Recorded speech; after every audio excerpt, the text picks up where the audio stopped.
তোমার পাশেই থাকবো। কেউ তার পাশে থাকতেও চায়নি। আজ প্রথমবারের মতো কথাটা শুনল সে, তাও আবার আশাদের মুখে। কিছুটা সময় চুপ করে থেকে অরা কি যেন মনে করে উৎফুল্ল ভঙ্গিতে বলল, দেখবেন স্যার, আজ বেস্ট অ্যাক্টরের অ্যাওয়ার্ড আপনিই পাবেন। আশাদ হালকা গলায় বলল, যে কেউ হতে পারে, এই ইন্ডাস্ট্রিতে আমার থেকে ভালো অভিনেতা আছে। সেটা আপনার ভুল ধারণা স্যার। এত জোর করে বলছো কি করে? আমার কয়টা সিনেমা দেখেছো তুমি? আপনি তো জানেন না, এই কয়দিনে আপনার সবগুলো সিনেমা আমার দেখা হয়ে গেছে। তাই নাকি? হুম। অরা হঠাৎ কি যেন মনে করে উৎফুল্ল গলায় বলল, স্যার, আমার থার্ড সিক্রেটটা শুনবেন? বললে অবশ্যই শুনবো। অরা হাসি মুখে বলল, আমি আপনার অনেক বড় ফ্যান হয়ে গিয়েছি। আশাদ শান্ত ভঙ্গিতে বলল, আই এম অনেস্ট, তুমি তো এখন আমার ফ্যান হয়ে গেছো, অথচ আমি সেই কবে থেকে তোমার ফ্যান। অরা হতভম্ব গলায় বলল, আমার ফ্যান? হুম, তোমার দায়িত্বশীলতা আমাকে মুগ্ধ করেছে। অরা কৃতজ্ঞ ভঙ্গিতে বলল। Thank you sir. আশাদ হঠাৎ ভ্রুকুচকে বলল, মানুষের সামনে কি এমন স্যার বলবে? অরা ভড়কে গিয়ে বলল। তাহলে কি ডাকবো স্যার? আশাদ অত্যন্ত স্বাভাবিক গলায় বলল। নাম ধরে ডাকবে। অরা আতকে উঠে বলল, না স্যার, আমি কিছুতেই আপনাকে নাম ধরে ডাকতে পারবো না। তাহলে কিছুই ডাকতে হবে না, তবু স্যার ডেকো না প্লিজ। চারিদিক আলোয় ঝলমল করছে। দেশের প্রায় সব সেলিব্রিটিরা আজ জড়ো হয়েছে নিজেদের সেরা পোশাকটায়। বঙ্গবন্ধু আন্তর্জাতিক সম্মেলন কেন্দ্রের বাইরে সাংবাদিকদের ব্যাপক ভিড়। তাদের ভেতরে ঢুকতে দেওয়া হচ্ছে না। কিছু কিছু সিনিয়র সাংবাদিকদের কেবলমাত্র প্রবেশের অনুমতি রয়েছে। সেলিব্রিটিরা ভেতরে প্রবেশ করার আগে সাংবাদিকদের সামনে পোজ দিয়ে দাঁড়াচ্ছে, আর তারা ক্যামেরায় ক্লিক করে ছবি তুলে যাচ্ছে। আরশাদের গাড়িটা এসে থামার সঙ্গে সঙ্গে সাংবাদিকদের স্রোত ভেসে এলো এদিকে। আরশাদ হকের মতো তার এই গাঢ় সবুজ রঙের গাড়িটাও কম বিখ্যাত নয়। আরশাদের দুজন বডিগার্ড ঝড় তুফান এসে সাংবাদিকদের ভিড় সামলাচ্ছে। এরা এতক্ষণ পেছনের গাড়িতে ছিল। এদের সঙ্গে যুক্ত হয়েছে অ্যাওয়ার্ড শো এর সিকিউরিটি গার্ডরাও। আরশাদ গাড়ি থেকে নেমে দাঁড়ালো। তার দেখা দেখি অরাও নামলো, তবে তার ভয়টা বেড়ে এখন একেবারেই তুঙ্গে। কয়েকজন সাংবাদিক তাদের ক্যামেরা অরার দিকে ফিরিয়ে ক্লিক ক্লিক করে নিমিষে কতগুলো ছবি তুলে ফেললো। অন্য সময় হলে অরা বলতো, আপনি কি আমার ছবি তোলার আগে আমায় জিজ্ঞেস করেছেন? তবে আজ কিছুই বলতে পারল না। হিমভাইয়ের মতো জমে দাঁড়িয়ে রইল। আচমকায় অরা তার ডান হাতে নরম একটা স্পর্শ পেল। চমকে উঠে তাকাতেই আরেক দফা চমকে উঠল। আরশাদ তার হাত ধরেছে। অরার গায়ে কাটা দিয়ে যাচ্ছে। প্রবল শীতল হাওয়া বয়ে যাচ্ছে তার উপর দিয়ে। কেন হচ্ছে এমনটা? আরশাদ তো আর ইচ্ছে করে তার হাত ধরেনি। সামনে ক্যামেরা, তাকে অভিনয় করতে হবে, স্ত্রীর সঙ্গে এসেছে, তাই হাত ধরেছে। তবুও এই অন্যরকম অনুভূতির কারণটা কি? আরশাদ নিচু গলায় বলল, চলো ভিতরে যাই। অরা হ্যাঁ সূচক মাথা নেড়ে সম্মতি জানালো। তবে তার বুকের মধ্যে উথাল পাতাল তুফান এখনো চলমান রয়েছে। আরশাদের হাত ধরে রেড কার্পেট দিয়ে হেঁটে যাচ্ছে ওরা। সাধারণত যে গেট দিয়ে সেলিব্রিটিরা প্রবেশ করে সেটা বরাবর রেড কার্পেট বিছানো থাকে। সাধারণ দর্শক সেই গেট থেকে প্রবেশ করতে পারে না, তাদের প্রবেশ করতে হয় পেছনের গেট দিয়ে। এর আগে যতবারই অরাই অ্যাওয়ার্ড শোতে এসেছে ততবারই পেছনের গেট দিয়ে এসেছে। আজ প্রথমবারের মতো রেড কার্পেট দিয়ে হেঁটে কেমন যেন অদ্ভুত লাগছে। রেড কার্পেটের সামনে অ্যাওয়ার্ড শোয়ে নিজস্ব ফটোগ্রাফারদের ভিড়। ভিন্ন ভিন্ন অ্যাঙ্গেল থেকে সেলিব্রিটিদের ছবি তোলা তাদের কাজ। ছবি তোলার জন্য নির্ধারিত জায়গাটায় গিয়ে দাঁড়ালো আরশাদ এবং অরা। ফটোগ্রাফাররা এক মুহূর্ত অপচয় না করে ব্যস্ত হয়ে পড়ল ক্যামেরা নিয়ে। ক্যামেরার ফ্ল্যাশ মুখে এসে পড়ছে। অরা কম্পিত স্বরে বলল, আমি সরে দাঁড়াই, ওরা আপনার ছবি তুলুক। আরশাদ ধমকে সুরে বলল, কেন সরে দাঁড়াবে? চুপচাপ এখানে দাঁড়িয়ে থাকো।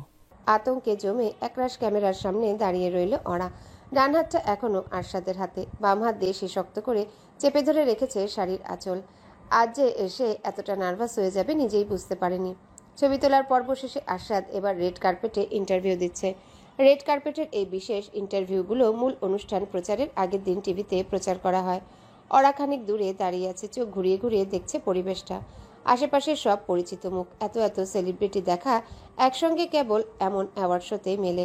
কোনো কোনো সেলিব্রিটিরা দল বেঁধে আড্ডা দিচ্ছে, কেউ আবার সেলফি তুলছে। সকলের ঠোঁটে লেগে আছে প্রচ্ছন্ন একটা হাসি। হঠাৎ অরার চোখ পড়ল আরশাদের উপর। না, এই মানুষটার মতো জাদুকরি আর কাউকে লাগছে না। আরশাদ যে অসম্ভব হ্যান্ডসাম, এতে বিন্দুমাত্র সন্দেহ নেই। তবে আজ সাদা শার্ট আর কালো স্যুটে সে হ্যান্ডসামনেস যেন কয়েক গুণ বেড়ে গেছে। কথা বলার সময় চুলগুলো চোখের সামনে এসে পড়েছিল। এক হাত দিয়ে যখন চুলগুলো সরিয়ে নিল, দৃশ্যটা ছিল দেখার মতো। অরা চোখ সরিয়ে নিল। ছিছি, সে এতক্ষণ নির্লজ্জের মতো আরশাদের দিকে হাঁ করে তাকিয়েছিল। কারো চোখে পড়েনি তো বিষয়টা? অ্যাওয়ার্ড শোগুলোতে সেলিব্রিটির পাশাপাশি উপস্থিত থাকে সিনেমার পরিচালক, গায়ক, গায়িকা এবং অন্যান্য কলাকুশলীরা। সেলিব্রিটিদের মধ্যে আবার প্রকারভেদ থাকে, কেউ একটু বেশি জনপ্রিয়, কেউ একটু কম। সবথেকে বেশি জনপ্রিয় সেলিব্রিটিদের জন্য একেবারে সামনের সিটগুলো বরাদ্দ। অনুষ্ঠানের আয়োজক নিজে এসে আসাদ এবং অরাকে নিয়ে গেলেন মূল হলে, একেবারে সামনের সিটে বসিয়ে দিলেন। অনুষ্ঠান শুরু হতে এখনও 10 মিনিট বাকি। সবাই এক এক করে হলে প্রবেশ করতে শুরু করেছে। স্টেজ থেকে টুংটাং শব্দ ভেসে আসছে। পারফরমেন্সের শেষ প্রস্তুতি নেওয়া হচ্ছে। প্রথম পারফরমেন্সটা তাহলে গানেরই হবে। স্যার, থমথমে দৃষ্টিতে আশাদের দিকে তাকালো সরি থমথমে দৃষ্টিতে আশাদ তাকালো অরার দিকে। সঙ্গে সঙ্গে অরার মনে পড়ল গাড়িতে তাদের মাঝে হওয়া কথোপকথনের কথা। বলো। অরা নিচু স্বরে বলল, এত এত ক্যামেরা আপনি সহ্য করেন কি করে? আশাদ ক্ষীণ হাসি হেসে বলল, একবার ক্যামেরার মুখোমুখি হয়ে বিরক্ত হয়ে গেছো? একবার ক্যামেরার মুখোমুখি হয়ে বিরক্ত হয়ে গেছো? বিরক্ত ঠিক না, নার্ভাস। মানুষের এত অ্যাটেনশন পেয়ে আমি অভ্যস্ত নই তো। শুরুতে শুরুতে আমারও নার্ভাস লাগতো, অথচ এখন এতটা অভ্যস্ত হয়ে গেছি যে সামনে ক্যামেরা না থাকলেও বরং অস্থির লাগে। অনুষ্ঠান সময় মতোই শুরু হলো। অরার ধারণাই সঠিক হলো। প্রথম পারফরমেন্সটা হলো গানের, তাও আবার উচ্চাঙ্গ সঙ্গীতের। অরা ভেবে পায় না এমন জমকালো অনুষ্ঠানের সূচনা কি করে উচ্চাঙ্গ সঙ্গীতের মতো গুরুগম্ভীর জিনিস দিয়ে হতে পারে। প্রথম পারফরমেন্সের পর আয়োজকরা ছোট ছোট বক্তৃতা দিলেন। দেশের দুজন বিখ্যাত অভিনেতা অনুষ্ঠানের সঞ্চালনা করছেন। 2 মিনিট পর পর তারা জোকস বলে দর্শকদের হাসানোর ব্যর্থ চেষ্টা করছে। ভদ্রতার খাতিরে 2-1 সেই জোকসে হাসলেও বেশিরভাগের ঠোঁটে নীরবতা। বেশিরভাগের সেই দলে রয়েছে আশাদও। তার মুখভঙ্গি দেখে মনে হচ্ছে যেন পারলে স্টেজে উঠে ওই দুজনকে তুলে আছাড় মারবে। শুরু হলো পুরস্কার বিতরণ পর্ব। সবার আগে যথারীতি আজীবন সম্মাননা পুরস্কার। এবারের আজীবন সম্মাননা পেলেন 80-র দশকের জনপ্রিয় অভিনেত্রী জাহানারা কবির। এরপর আরও একটা পারফরমেন্স। এ সময়ের আলোচিত অভিনেত্রী শেহনাজের নাচ মোটেও মন কাড়া ছিল না। আমাদের দেশের বেশিরভাগ নায়িকারাই নাচ জানে না। হাসি মুখে তারা গানের তালে হাত পা নাড়ে, আর তা দেখেই বিনোদিত হয় দর্শকের অনেক বড় একটা অংশ। পারফরমেন্স যথেষ্ট বাজে হলেও সকলে হাততালি দিল, আশাদ ব্যতীত। এবারও সে থমথমে দৃষ্টিতে তাকিয়ে রইল স্টেজের দিকে। তার মুখভঙ্গি দেখে এবার মনে হচ্ছে পারলে সে এখনই উঠে বাড়ি চলে যায়। শেহনাজের পারফরমেন্সের পর বেশ কতগুলো অ্যাওয়ার্ড পরপর বিতরণ করা হলো। সেরা কস্টিউম ডিজাইনার, সেরা চিত্রগ্রাহক, সেরা সম্পাদক, সেরা শব্দগ্রাহক, সেরা প্রোডাকশন ডিজাইনার। পর্দার পিছনের এই মানুষগুলোকে অনুপ্রেরণা দেওয়ার দরকার আছে। এরা না থাকলে একটা সিনেমা নিজের পায়ে উঠে দাঁড়াতে পারে না। এরপর শুরু হলো সঙ্গীত বিভাগের পুরস্কার বিতরণ। সেরা সুরকার, সেরা গীতিকার, সেরা গায়ক আর সেরা গায়িকা। আরও একটা পারফরমেন্স। গিটার হাতে স্টেজে উঠে গেল সঙ্গীত শিল্পী শাহরিয়ার। নিজের ক্যারিয়ারের সবথেকে জনপ্রিয় গানগুলো পরপর গেয়ে গেল সে। নিঃসন্দেহে এটা আজ রাতে সেরা পারফরমেন্স। শাহরিয়ারের মাদকময় কণ্ঠ এবং গানের অর্থবহ কথায় বুঁদ হয়ে রইল গোটা হল। পারফরমেন্স শেষে হাততালিতে ফেটে পড়ল সকলে। এমনকি এবার আস্বাদও শান্ত ভঙ্গিতে হাততালি দিল। এবার শুরু হলো প্রধান প্রধান অ্যাওয়ার্ড বিতরণের পালা। সেরা সিনেমা, সেরা পরিচালক, সেরা চিত্রনাট্য, সেরা অভিনেত্রী এবং সেরা অভিনেতা, এই 5টি ক্যাটাগরিকে প্রধান বলে বিবেচনা করা হয়। প্রত্যেক ক্যাটাগরিতেই আশাদের গত বছরের সফল সিনেমা দুর্জয়ের দুর্দিন মনোনীত হয়ে আছে। সেরা সিনেমা এবং চিত্রনাট্যের জন্য পুরস্কার হলেন এফএস আলম। তিনি দুর্জয়ের দুর্দিন সিনেমার চিত্রনাট্যকার এবং পরিচালক। সেরা সিনেমার পুরস্কারটিও জিতে নিল দুর্জয়ের দুর্দিন। বাইরের দেশের অ্যাওয়ার্ড শোগুলোতে সাধারণত সিনেমার সঙ্গে জড়িত সকলকে ডাকা হয় এই পুরস্কার গ্রহণের জন্য। তবে সানরাইজ স্টার অ্যাওয়ার্ডের দীর্ঘদিনের নিয়ম, সিনেমার প্রযোজক একা এসে এই পুরস্কার গ্রহণ করবেন। প্রযোজক সাহেব পুরস্কার হাতে দীর্ঘ বক্তৃতা দিলেন। অবশ্য বক্তৃতা বললে ভুল হবে, তিনি যা করলেন তাকে বলে প্রশংসা। পুরোটা সময় জুড়ে তিনি আশাদের প্রশংসা করে গেলেন। তার মতে একমাত্র আশাদের কারণে তার সিনেমা এতটা ব্যবসা সফল হয়েছে। আরশাদ সিনেমা ছিল বলে আজ সেরা সিনেমার পুরস্কার তার হাতে। সবশেষে পুরস্কারটা তিনি আরশাদের উদ্দেশ্যে উৎসর্গ করলেন। অদ্ভুত ব্যাপার, ইন্ডাস্ট্রির বেশিরভাগ নায়িকাদের স্বভাব, যেখানে যাবে মিষ্টি ভাষায় প্রযোজকের প্রশংসা করা, যাতে পরবর্তীতে তার প্রযোজনার সিনেমায় ওই নায়ক বা নায়িকাকে ডাকা হয়। আর এখানে প্রযোজক নিজেই আরশাদের প্রশংসা করছেন। একেই বলে সুপারস্টার। এবার শুধু দুটো পুরস্কার বিতরণ বাকি, সেরা অভিনেত্রী এবং সেরা অভিনেতা। এই দুটো পুরস্কার কে জিতল জানার জন্য মূলত দর্শক মুখিয়ে থাকে। তবে তার আগে আরও একটা পারফরমেন্স। 3জন নায়ক এবং 3জন নায়িকা জুটি বেঁধে নাচলেন। 2 জুটির নাচ হয়েছে একেবারে অখাদ্য এবং এক জুটির সব থেকে সুন্দর। পারফরমেন্সের শেষের দিকে 6 জন একসঙ্গে স্টেজে এসে নাচলেন। এই মুহূর্তটা অবশ্য সুন্দর ছিল। সেরা অভিনেত্রীর পুরস্কার জিতল নায়িকা মোহর, তার অভিনীত সিনেমা ব্যস্ততার জন্যে। ওরা ভেবেছিল এই পুরস্কারটিও দুর্জয়ের দুর্দিনের নায়িকা কেয়া পাবে। অবশ্য কেয়ার পুরস্কার পাবার কথাও না। নায়িকা হলেও দুর্জয়ের দুর্দিনে তার চরিত্র একেবারেই সামান্য।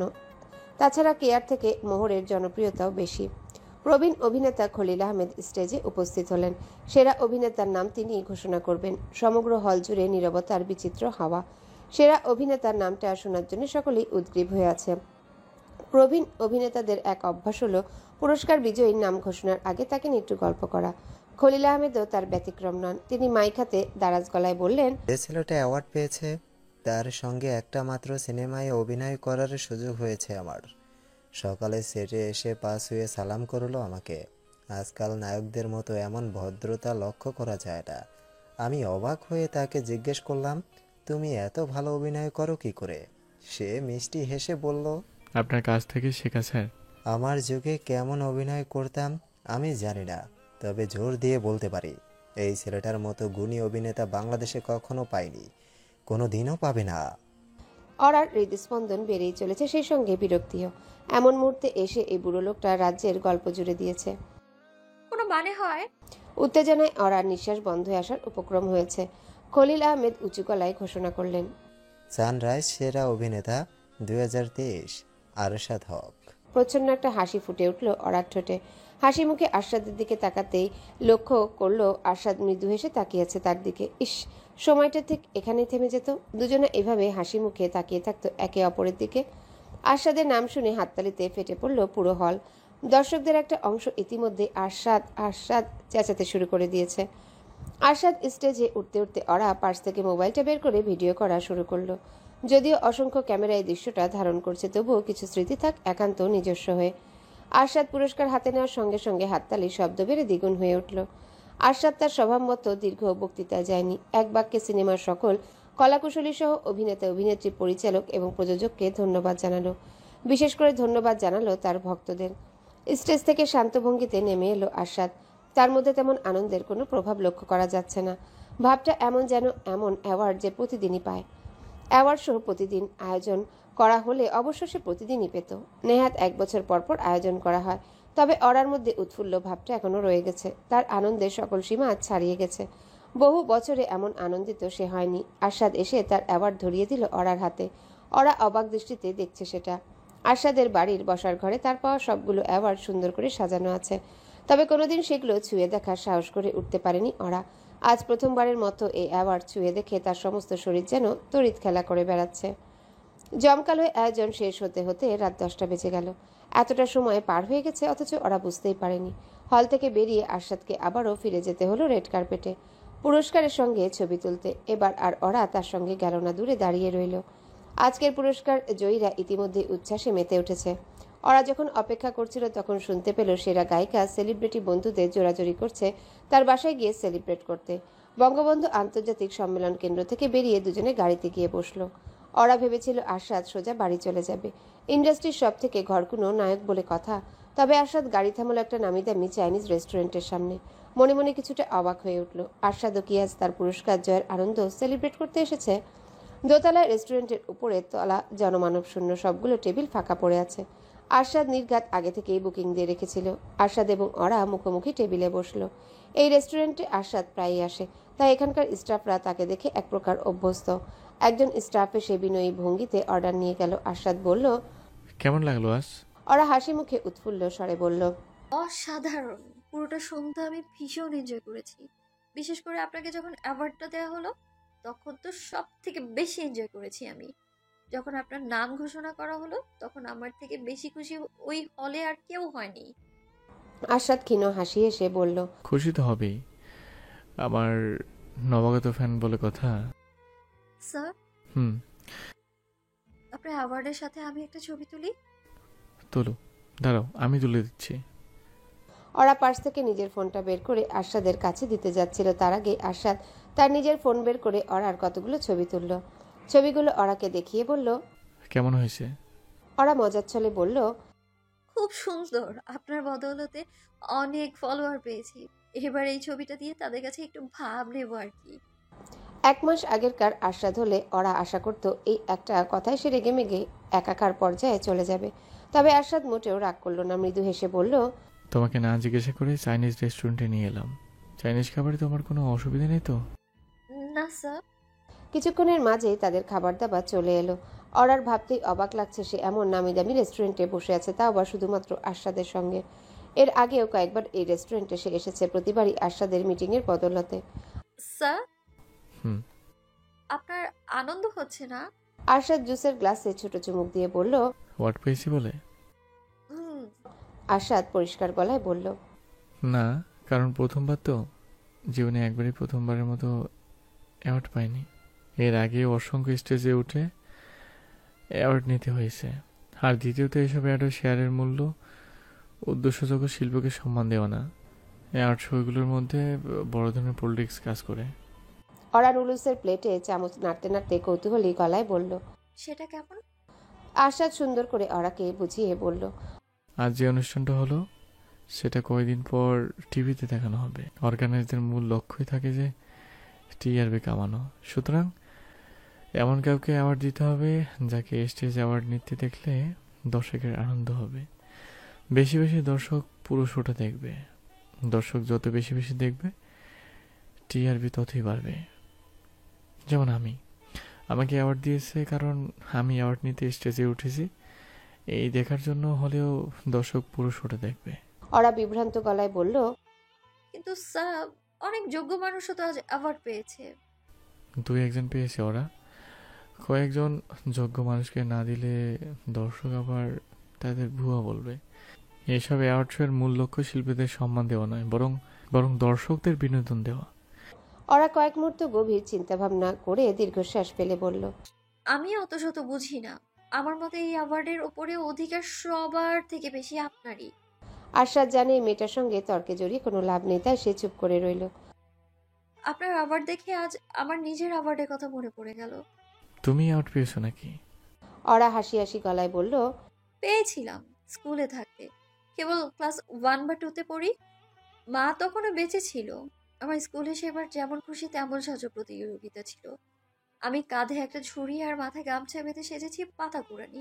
সেদিন অতিরিক্ত এক্সাইটমেন্টে অনুষ্ঠান শুরু হওয়ার আগে স্কুলে পৌঁছে যাই আমি।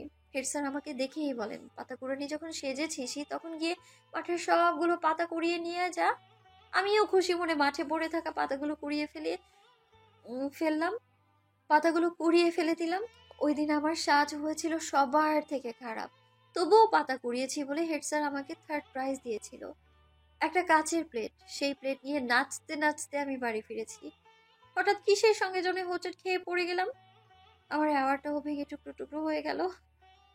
তাহলে দেখো, সব অ্যাওয়ার্ড শোতে পলিটিক্স আছে। তুমি ভালো সাজনি, তবুও পাতা কুড়িয়েছো বলে তোমাকে 3rd প্রাইজ দেওয়া হয়েছে। অরা বিস্মিত গলায় বলল। তাই তো। একটা ব্যাপার খেয়াল করেছো ওরা?